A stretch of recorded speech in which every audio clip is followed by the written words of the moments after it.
How to fix Messenger video call sound problem. Hello everyone, this is Max. Welcome back to another tutorial video. So let's start without wasting any time. Also make sure to watch this video till the end. So first of all, open up Play Store, tap on the source icon at the bottom right corner, and tap on the source bar. Now type Messenger and click on source at the bottom right corner. Now tap on Messenger and make sure to update to the latest version. If any update is available, simply tap on the update button. Now wait for the update to install. Now after installing the update, go back to the home screen. Now open up settings on a device.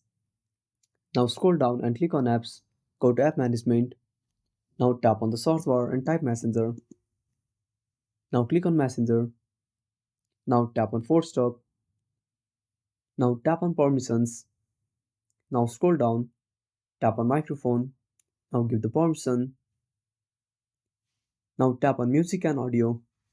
Again give the permission. And that's it. I hope this will fix the issue.